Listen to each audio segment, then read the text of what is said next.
Hello guys, welcome to JRF Edu Sites channel. Friends, today we will see the power of president means Indian Constitution में भारत के राष्ट्रपति की जो शक्तियां दी गई हैं उसमें हम देखते हैं।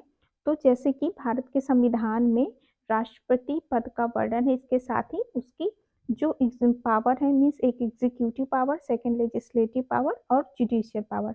एक तरह से भारत के राष्ट्रपति को 3 प्रकार की शक्तियां दी गई हैं जिसके आधार पर वह कार्य करता है। एग्जीक्यूटिव मीन्स कार्यपालिका संबंधी अधिकार, और दूसरा क्या है लेजिस्लेटिव विधायी संबंधी अधिकार शक्तियां, और तीसरी न्यायिक शक्तियां। तो आज हम इस लेक्चर में प्रेसिडेंट की एग्जीक्यूटिव पावर, जिसमें को हम हिंदी में इसको कार्यपालिका संबंधी अधिकार बोलते हैं, इसको देखेंगे। तो जैसे कि भारतीय संविधान के अनुच्छेद 53 दैट इज आर्टिकल 53 में वर्णन है कि भारत की जो कार्यपालिका शक्ति होगी वह किसमें निहित होगी? प्रेसिडेंट में।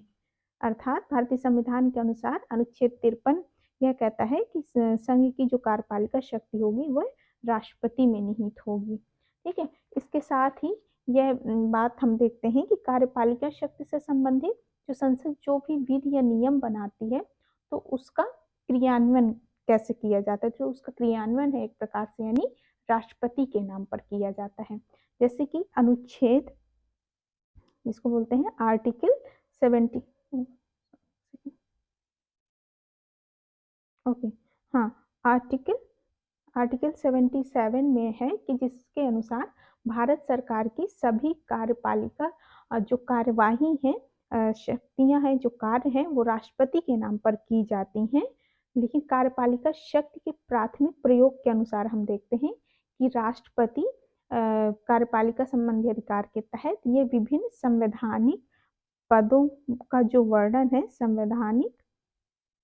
संवैधानिक पदाधिकारी हैं, इनकी नियुक्ति किसके द्वारा की जाती है? इनकी नियुक्ति राष्ट्रपति के द्वारा की जाती है। तो आइए देखते हैं कार्यपालिका शक्ति के तहत राष्ट्रपति किन किन संवैधानिक पदों पर पदाधिकारियों की नियुक्ति करते हैं।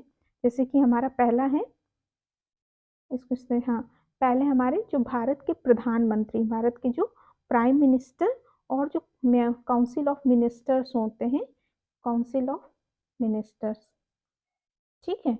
तो जो काउंसिल ऑफ मिनिस्टर मंत्रिपरिषद के सदस्यों की जो नियुक्ति होती है वह किसके द्वारा की जाती है? प्रेसिडेंट के द्वारा।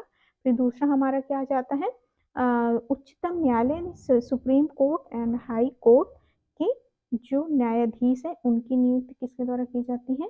प्रेसिडेंट के द्वारा।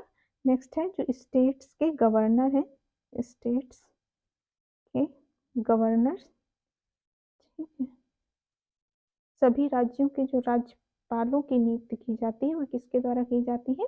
भारत के राष्ट्रपति के द्वारा। इसके अलावा attorney general of India, attorney general, और इसके साथ ही कैग नियंत्रक महालेखा परीक्षक की नियुक्ति किसके द्वारा की जाती है? हम देखते हैं ये भी भारत के राष्ट्रपति के द्वारा की जाती है। इसके साथ ही संघ लोक सेवा आयोग, संघ लोक सेवा आयोग के सेवा के अध्यक्ष एवं सदस्यों की नियुक्ति, ठीक है, सदस्यों की नियुक्ति ये भी राष्ट्रपति के द्वारा की जाती है। फिर इसके साथ हम देखते हैं कि जो अनुसूचित जाति, जनजाति, पिछड़ा वर्ग आयोग, अल्पसंख्यक आयोग के जो विशेष अधिकारी हैं इनकी भी नियुक्ति किसके द्वारा की जाती है? प्रेसिडेंट के द्वारा। इसके अलावा जो उच्च सिविल सेवकों की नियुक्ति राष्ट्रपति के नाम से की जाती है। राष्ट्रपति अपनी कार्यकारी शक्तियों का प्रयोग संवैधानिक उपबंधों के अनुरूप करता है, और सामान्यतः यह होता है कि वह मंत्रिपरिषद की सलाह पर ही ये सारे कार्य करता है। इसके बाद हम देखते हैं कि कार्यपालिका शक्ति से संबंधित जो राष्ट्रपति के अधिकार हैं उसमें हम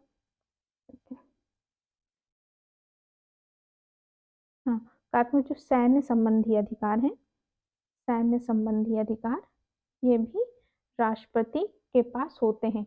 इस प्रकार से जो राष्ट्रपति होता है वह तीनों सेनाओं का सर्वोच्च सेनापति होता है।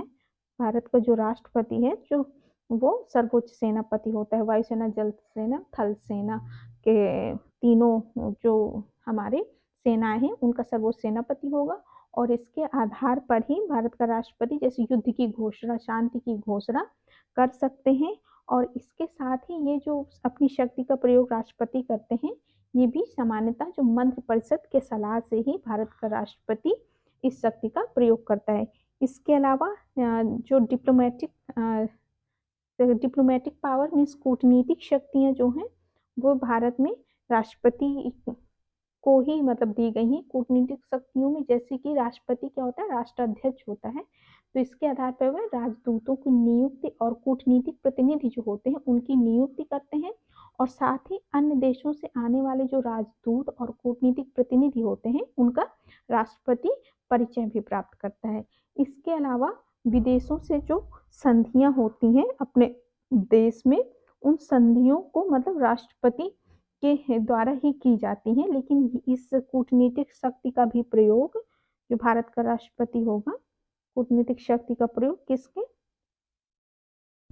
ठीक है, तो भारत के जो संसद के द्वारा बनाए गए विधि या नियम के अनुसार ही करते हैं। तो इस प्रकार हम देखते हैं कि राष्ट्रपति की कार्यपालिका संबंधी के प्रावधानों को हमने देखा और समझा, और नेक्स्ट उसमें हम आगे देखेंगे राष्ट्रपति की विधायी और न्यायिक शक्तियों के बारे में। आपके लिए thank you. Okay, bye bye.